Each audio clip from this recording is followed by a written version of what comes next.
y solo porque sé también que han dejado su vida. Le mando un saludo al profe Paulino Gámez, que fue profesor rural, y a mi propia madre, que por más de 20 años fue profesora rural en zonas como Tres Hermanos, Tesia, el Mezquital de Tesia. Muchas veces tenías que llegar en raite, en las camionetas estas de estaquitas, y también hay que reconocer esta labor que hacen los egresados de las normales rurales, porque muchas veces son los profesores de primero, segundo, tercero, cuarto, quinto y sexto a la misma vez, porque la misma población estudiantil es tan variada, estos poblados, y no hay más que un solo profesor o una sola profesora. Estarás de acuerdo, Sósimo, que es ya solo por eso una labor encomiable la que se realiza. Y por cierto, saludos a la normal rural del Quinto, allá en Sonora, donde dejamos muchos amigos. De hecho, creo que el gobernador de Sinaloa, no sé si lo hemos mencionado aquí en las mesas, Rubén Rocha Moya, es egresado de la normal rural del Quinto. Mira, un egresado de una normal rural termina siendo un gobernador, como el caso de Sinaloa. Y otra cosa, ahora en esta nueva escuela mexicana, tan atacada, sobre todo desde medios de comunicación como TV Azteca, a ver cómo también, no sé si se esté contemplando una reinversión de recursos para estas escuelas normales por lo que significan para estas comunidades. Así es, me parece, Vicente, que ahí precisamente todavía hay una deuda, no tanto en la cuestión de la inversión, porque me parece que los recursos están fluyendo, sino también en la reforma que hace falta, porque estas escuelas tienen que regresar a la federalización para que no dependan de la voluntad, del ánimo de los gobiernos locales en turno, porque hemos visto el caso reciente, me refiero a los sexenios recientes, anteriores del de Peña Nieto, en el que pues se destinaba el recurso y no siempre llegaban a las normales rurales, incluso ya en el actual sexenio, en el que había recursos que destinaba el gobierno federal, por ejemplo, a la Escuela Normal Rural Vasco de Quiroga, de Tiripetío, Michoacán, y que el gobierno de este gobernador Bala, se me olvidó ahorita el nombre, el gobernador perredista, supuesto en su momento. ¿Michoacán? Sí, de Michoacán. Ahorita nos acordamos. ¿Quién? El gobernador que hizo, incluso fue a pedir audiencia con el presidente de la República en un banquito. Silvano Aureoles. Silvano Aureoles. Es que, como no me decías, el encargado de las cuestiones agrícolas del Frente Amplio opositor, por eso me confundí, querido socio. Sí, pues resulta que precisamente Silvano Aureoles detenía el presupuesto para la normal rural Vasco de Quiroga de Tiripetío, y así podemos poner otros ejemplos. Entonces me parece, Vicente, que un pendiente es cambiar la propia Constitución para que se proteja este modelo del normalismo rural desde la Constitución, y para que se federalicen y no dependan de la buena voluntad de los gobiernos estatales. Porque me gustaría aquí hablar precisamente, Vicente, de este modelo de normalismo rural, porque uno puede decir, bueno, son estudiantes muy aventados y con muchas convicciones que pueden llegar a una comunidad alejada a instalarse como profesores. Hay que recordar que este modelo es único, no lo tienen las escuelas normales urbanas o aquellas que no tienen esta característica de normal rural.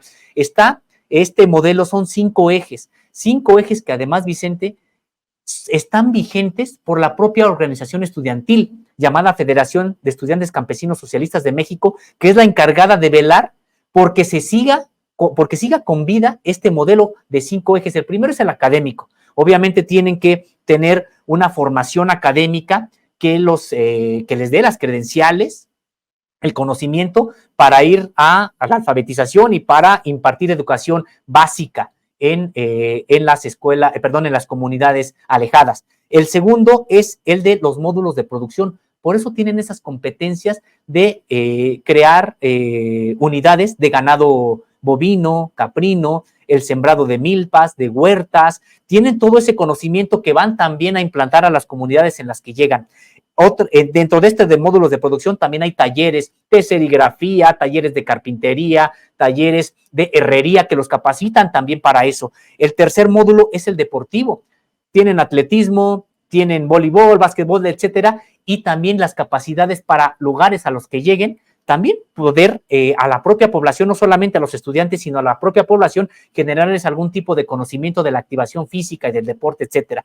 Y el último es el político, que es el que da precisamente vida a todo esto. Ellos sí tienen, además de su formación formal en la educación primaria, educación básica, etcétera, pues tienen también una formación política que se asumen marxistas, leninistas, es decir, materialismo histórico.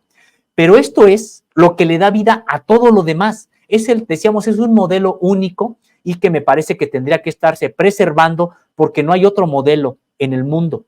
Hubo otros que en su momento surgieron, similares en América Latina, pero que fueron también con la llegada del neoliberalismo durísimo en todo el continente, pues sucumbiendo. El único que sobrevivió de todos estos modelos en América Latina es precisamente el mexicano. Y hablabas de cómo estos personajes como Silvano Aureoles detenía el dinero para la educación, para los profesores. Yo no sé si todavía sea universal la beca para los normalistas en escuelas normales rurales, y también hay que decirlo, en escuelas normales urbanas, pero cuando les aprietas lo del dinero, los estás ahogando, porque muchos de estos estudiantes son de zonas y de familias tan pobres que lo único que tienen para comer es muchas veces lo que les llega de beca, y con eso pues estirarlo, no solamente para comer, sino para lo básico. No sé si todavía está este sistema de becas, pero yo recuerdo cuando también me tocó, pues que no solamente era necesario, era urgente, era lo único con lo que se podían agarrar o de lo que podían echar mano para sobrevivir.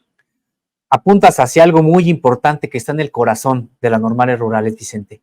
Las normales rurales tienen como primer requisito para aceptar a un estudiante la pobreza. No puede acceder a algún estudiante que tenga la posibilidad de estudiar en otra institución, porque la filosofía de las normales rurales es: aquí viene aquel que es rechazado de todos lados por su pobreza. El primer requisito es ser pobre. En ese sentido, en estas escuelas, así te lo dice. Se hace un estudio socioeconómico y el primer requisito para aspirar es de que sea una persona proveniente de familias de escasos recursos.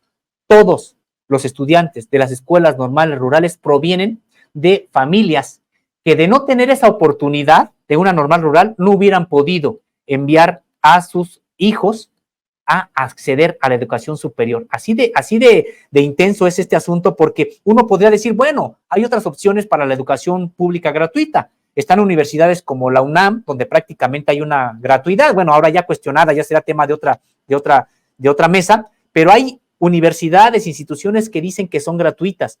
El asunto de una normal rural es de que tiene una filosofía que dices, pues sí, yo no te estoy cobrando nada, pero si eres de escasos recursos, de todas maneras estás en desventaja, porque tendrías que pagar entonces techo, vestido, alimentación, mientras estás estudiando. ¿Quién te va a dar eso? Aunque no pagues la colegiatura, ¿quién te va a sostener mientras estás estudiando? La filosofía de la normal rural es: tú, estudiante, vas a tener garantizado el techo porque es internado, la alimentación porque hay comedores, y también vas a tener garantizado una beca, porque para tus pasajes, para que compres útiles escolares, etcétera.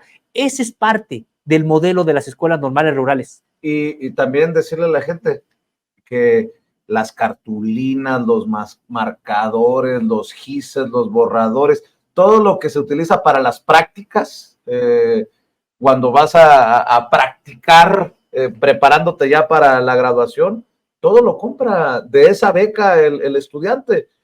No hay de que aquí hay cartulinas, aquí hay, no, los materiales didácticos los compra la propia estudiante o el propio estudiante. Te digo, me estoy acordando de muchas cosas ahorita que te estoy escuchando, Sósimo, pero eso debería de agradecerse, de reconocerse, de apreciarse por parte de esta sociedad mexicana, Sósimo. Es que, de hecho, Vicente, ¿cuánto le debe la sociedad mexicana a las normales rurales? Todo este esfuerzo postrevolucionario de alfabetizar el campo mexicano, pues fue precisamente apoyado en ¿quiénes? En las normales rurales.